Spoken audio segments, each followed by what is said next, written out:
السلام علیکم ورحمۃ اللہ وبرکاتہ۔ الحمد للہ وکفا وسلام علی عبادہ الذین اصطفى اما بعد فاعوذ باللہ من الشیطان الرجیم بسم اللہ الرحمن الرحیم ان الحسنات یذہبن السیئات سبحان ربک رب العزة عما یصفون وسلام علی المرسلین والحمد للہ رب العالمین۔ اللهم صل على سيدنا محمد وعلى آل سيدنا محمد وبارك وسلم۔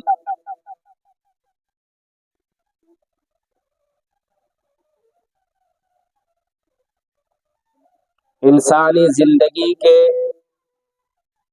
مختلف انداز، انسانی زندگی کے مختلف دور ہوتے ہیں۔ جب بچہ پیدا ہوتا ہے تو بچپن کا دور کہلاتا ہے۔ اس دور میں بچہ کا کام دودھ پی لینا اور وقت گزار دینا۔ جب ذرا اور بڑا ہوتا ہے، چلنے پھرنے دوڑنے بھاگنے کے قابل ہوتا ہے تو پھر اسے کھیلنے کا شوق ہوتا ہے۔ بس کھاتا پیتا ہے، سوتا ہے اور باقی سارا وقت وہ کھیلتا ہے۔ پھر لڑکپن کا دور شروع ہو جاتا ہے۔ اس لڑکپن کے دور میں اس پر تھوڑی تھوڑی ذمہ داری ڈالی جاتی ہے کہ اس کو پڑھانا شروع کیا جاتا ہے۔ عام طور پر 6 سال کی عمر میں بچے کو قرآن مجید دوسری ایسی تعلیم شروع کروا دیتے ہیں، اور ذرا بڑا ہوتا ہے تو پڑھائی کا بوجھ اور بڑھتا چلا جاتا ہے۔ جب یہ بچہ جوانی کی عمر میں قدم رکھتا ہے تو پھر اس کی تعلیم کا بوجھ بھی کافی زیادہ ہو جاتا ہے، اور اس کی زندگی ضروریات بھی بدل جاتی ہے۔ پھر یہ اپنے ماں باپ کا مشیر بھی بن جاتا ہے۔ پہلے فقط ان کی باتیں سنا کرتا تھا، اب 3 باتیں سنتا ہے تو ایک بات میں مشورہ بھی دے دیتا ہے۔ چونکہ تعلیم پاتا ہے، وقت کے ساتھ ساتھ پختگی آتی چلی جاتی ہے۔ چنانچہ تعلیم مکمل کر کے یہ بچہ اپنے لیے روزگار ڈھونڈتا ہے۔ کبھی تو بزنس میں چلا جاتا ہے، کبھی کسی سروس کو جوائن کر لیتا ہے۔ کوئی نہ کوئی صورتحال اس کے والدین اس کے لیے ڈھونڈتے ہیں، اور یہ بچہ اس میں کام کرنے لگ جاتا ہے۔ جب اچھا کام کرنے لگا، کمائی بھی ہوگی، تو والدین بھی سوچتے ہیں کہ اب اس کو اپنی زندگی گزارنے کے لیے کسی ساتھی کی ضرورت ہے۔ چنانچہ اس نوجوانی کی عمر میں اس نوجوان کی شادی کر دی جاتی ہے۔ یہ زندگی کا ایک ایسا مرحلہ ہے جس میں انسان اپنی بیوی کے ساتھ مل کر اپنے گھر کی بنیادی رکھتا ہے اور ایک نئی فیملی کی بنیاد پڑتی ہے۔ اس کی ذمہ داریاں اٹھاتا ہے، حقوق اللہ اور حقوق العباد دونوں کو پورا کرتا ہے۔ لیکن یہ جوانی کی عمر ایسی ہوتی ہے کہ انسان کے پاس وقت زیادہ ہوتا ہے اور کام کرنے کا تھوڑا سا ہوتا ہے۔ کام کی ذمہ داری کس کو سونپے؟ جو کام کرنے والے لوگ ہوتے ہیں ان کی بات کر رہے ہیں، جو کام کرنے والے نہیں ہوتے ان کو تو ہمیشہ وقت کی کمی کا شکوہ ہی رہتا ہے۔ اس لیے کہتے ہیں کہ اگر کوئی کام جم میں لگانا ہو تو فارغ بندے کے جم میں نہ لگائیں، جو پہلے ہی سے کسی کام میں لگا ہوا ہو اس کے جم میں لگائیں، وہ کام کرنے والا اس کام کو بھی کر دے گا۔ فارغ بندے کے جم میں اس لیے نہ لگانا کہ اس کے پاس فرصت نہیں ہوتی۔ چنانچہ مست آدمی کی علامت ہوتی ہے کہ کوئی کام اسے کہہ دو بس وہ کہے گا کہ فرصت ہی نہیں۔ تو جو لوگ کام کرنے والے ہوتے ہیں ان کو یوں محسوس ہوتا ہے کہ کرنے کا کام ہمارے پاس تھوڑا ہے، ہم اور بھی کر سکتے ہیں۔ یہ اصل وقت ہوتا ہے زندگی کا، توانائیاں بھرپور ہوتی ہے، انسان کی قوت یادداشت بہت ہوتی ہے، جسمانی طاقت اپنے عروج پر ہوتی ہے، قوت ارادی کی انتہا ہوتی ہے۔ اگر اس عمر میں انسان کے سامنے کوئی مقصد ہو تو اس مقصد کو حاصل کرنے کے لیے یہ نوجوان بہت کام کر سکتا ہے۔ تاریخی شواہد پر طائرانہ نظر اگر ہم اپنی تاریخ کو دیکھیں تو دنیا میں جتنے بڑے بڑے کام ہوئے ہیں اکثر و بیشتر نوجوانوں نے کی۔ مثال کے طور پر سیدنا ابراہیم علیہ السلام جو کہ ابو الانبیاء ہے، جدت الانبیاء ہے، جن کی نسل سے اللہ تعالیٰ نے 10,000 انبیاء بھیجے، وہ ابراہیم علیہ السلام اپنی جوانی کی عمر میں توحید کا پیغام لے کر اٹھتے ہیں، شرک اور بت پرستی کی مذمت کرتے ہیں۔ ان کے دور میں ایک بادشاہ تھا جس کا نام تھا نمرود، جس نے خدائی کا دعویٰ کیا تھا، تو ابراہیم علیہ السلام اس کے سامنے کھڑے ہوتے ہیں اور اسے کہتے ہیں کہ تو غلط ہے۔ جب اس سے بات چیت کا موقع ملا تو اس نے کہا تم بتاؤ تمہارا پروردگار کیا کرتا ہے؟ تو انہوں نے کہا میرا پروردگار وہ ہے جو انسانوں کو زندگی بھی دیتا ہے اور موت بھی دیتا ہے۔ تو نمرود نے سوچا اور کہنے لگا یہ کام تو میں بھی کر سکتا ہوں۔ چنانچہ ایک ملزم جیل میں اس کو پھانسی کی سزا ہو چکی تھی، اس کو اس نے آزاد کر دیا کہ دیکھو میں نے مردہ کو زندہ کر دیا، اور ایک بے گناہ بندہ اس کو موت کا حکم جاری کر کے اس کو پھانسی پر چڑھوا دیا۔ حضرت ابراہیم علیہ السلام سمجھ گئے یا تو اس کے پاس عقل ہے ہی نہیں، اور اگر عقل ہے تو یہ بالکل استعمال نہیں کرتا، اس نے سنبھال کے رکھی ہوئی ہے، اس لیے اب اس کو کسی اور طرح سے سمجھانا چاہیے۔ چنانچہ اس نے فرمایا ان اللہ یأتی بالشمس من المشرق فأت بها من المغرب فبهت الذی کفر۔ میرا پروردگار وہ ہے جو سورج کو مشرق سے طلوع کرتا ہے، تم اگر خدائی کا دعویٰ کرتے ہو تو تم اسے مغرب سے طلوع کر کے دکھا دو۔ اتنا کہنا تھا کہ وہ بہت مبہوت ہو گیا، یعنی لاجواب ہو گیا۔ ابراہیم علیہ السلام کا انداز دعوت، سیدنا ابراہیم علیہ السلام نے توحید کا پیغام لے کر اٹھے۔ پوری قوم بت پرستی میں پڑی ہوئی تھی۔ ایک موقع پر قوم کو جانا تھا کسی میلے ٹھیلے پر، تو سیدنا ابراہیم علیہ السلام نے معذرت کر لی، کہا کیا کہا قال انی سقیم،